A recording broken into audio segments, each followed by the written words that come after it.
printing variations of an image in layers. Then having light reflected from those surfaces at different angles is basically how you produce a hologram. Sound mysterious?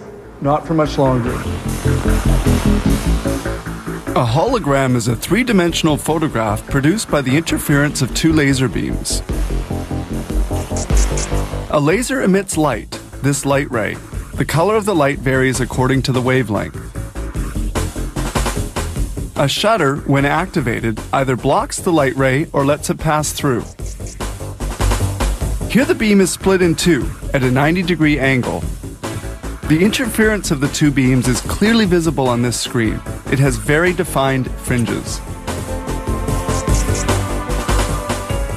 The beams need great stability because the pattern of interference projected on the screen is extremely sensitive to minute vibrations. A light tap on the table can easily spoil it completely. The team will create a hologram from this sculpture made of modeling clay. The sculpture is positioned on a support with a magnetic base which adheres to the metallic table. Then they place a glass in front of the object.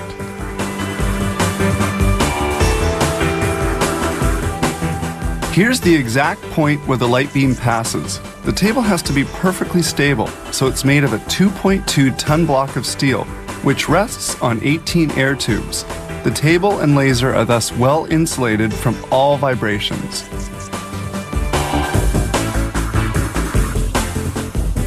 The beam splitter separates the beam in two, directing one behind the object and the other in front of it. One part of the beam heads toward the front of the sculpture. The beam first passes through an objective lens, which diffuses the light. Then it's reflected by a parabolic mirror, which prevents it from losing too much of its intensity. As in photography, film is required. This holographic film is attached to a glass plate with adhesive tape. Then another glass plate is added so that the film will not move. A vibration of 1/10 of the laser's wavelength is tolerable.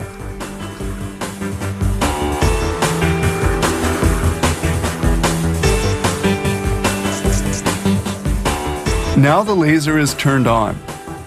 The intensity of its light ray reaches about 250 milliwatts.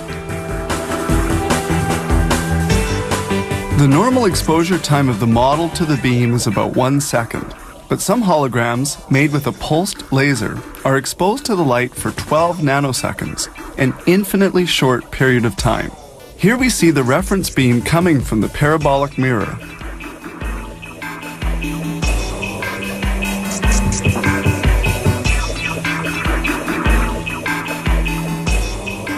And here we see it from another angle. As in photography, the film has to be developed. These trays contain different chemical solutions and the developer. First, the film is soaked in the developer for 2 minutes. This solution blackens the silver salts, which have reacted to the light. Then the film is soaked in a solution called bleach to completely eliminate the silver salts, which blackened it.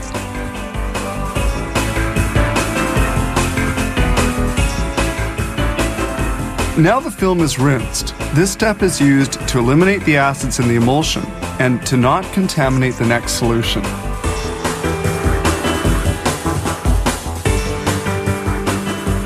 The film gently becomes transparent.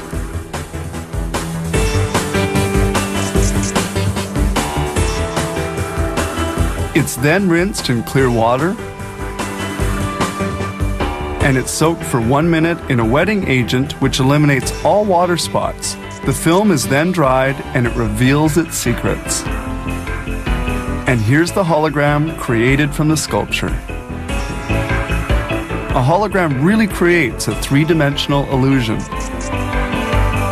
Some holograms can be animated. They are generated from a series of still holograms. Depending on the complexity of the project, a hologram can be produced in between 1 and 5 hours.